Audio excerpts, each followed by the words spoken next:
মেয়ে মানুষের চক্র যে কতটা ভয়ঙ্কর এটা পারভেজের ঘটনা থেকে বোঝা যায়। পারভেজের বিষয়টা এখন আমরা সবাই জানি।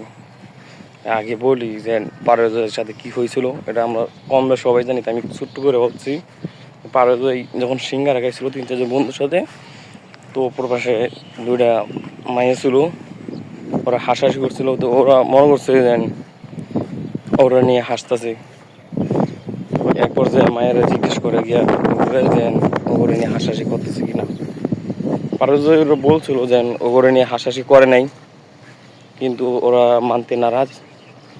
তারপরে এক পর্যায়ে কথার কাড়াকাড়ি হয়।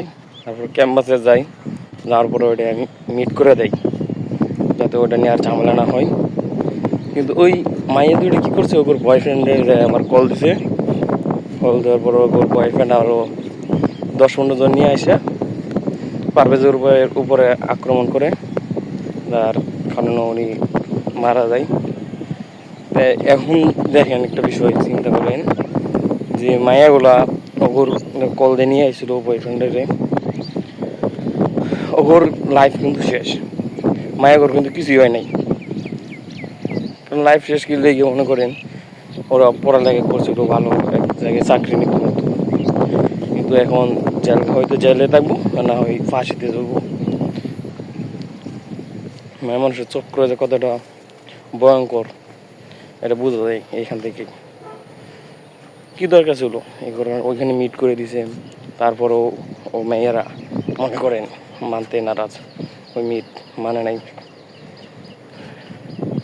এখানে যদি মনে করেন ওই জায়গায় মিট হয়ে যেত, ওরা যদি মানতো তাহলে কিন্তু হয়ে যেত, বিষয়টা এখানেই শেষ হয়ে যেত।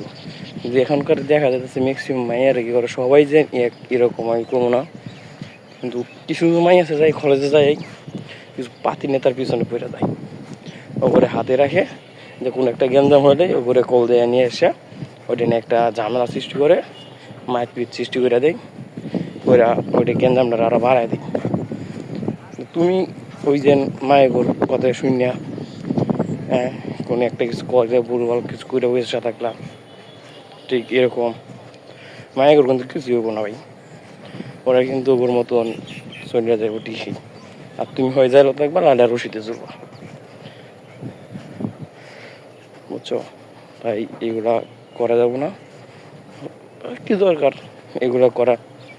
আজকে আছে মাইয়া, কালকে নাই। তুমি যখন যাইলে থাকবা রশিতে চলবা, মায়েরা মনে করো আরেকজনের নিয়ে ওই বিদেশ চলে যাবো, ওরা ওরার মতো থাকবো।